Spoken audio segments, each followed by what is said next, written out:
नमस्कार मंडळी, स्वागत आहे तुमचं माझ्या पहिल्या ब्लॉगमध्ये.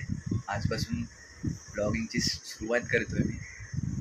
खूप दिवसांपासून डोक्यात विचार होता की चालू करायचं, पण एव्हरी टाईम ज्यावेळी चालू करायला जायचो त्यावेळी असं वाटायचं अरे यार लोक काय म्हणतील, हे बघितल्यावरती काय बोलेल.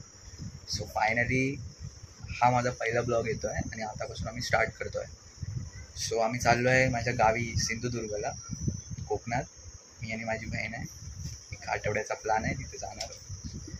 सो तयारी तर झालेली आहे, बॅग भरून रेडी आहे. बाकी थोडं सामान आणायचं आहे, तेच राहिलेलं आहे. सो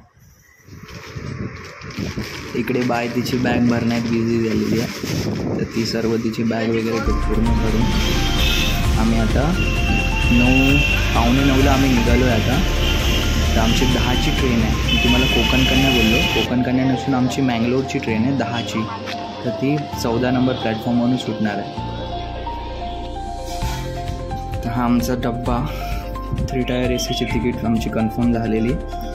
तर आम्हाला सोडायला काकी दिव्या आलेली ट्रेनपर्यंत.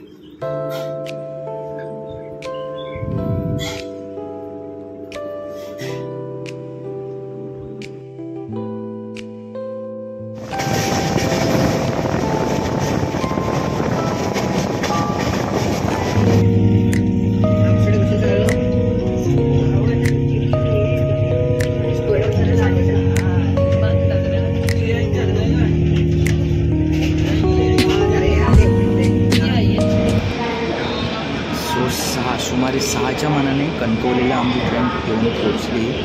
त्यानंतर तिथून आम्ही विचार केला की तिथून बस स्टँड म्हणजे रिक्षा पकडायची आणि बस स्टँडवरून नंतर आम्ही बस पकडली. तिथून नंतर आम्ही बस पकडून आता बागायतमध्ये उतरणार. तिथून मग आम्ही रिक्षा करतो.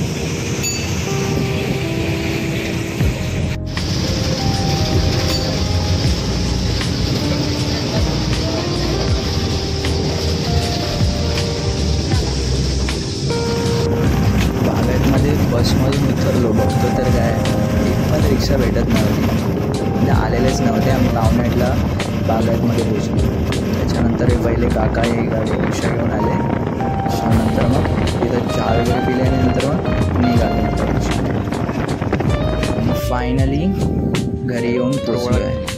तर आई बाबा बाहेरच होते आणि टिंगी पण आलेली आहे बघा. टिंगी पण बघून एकदम धावत आली आणि ओळखलं मला.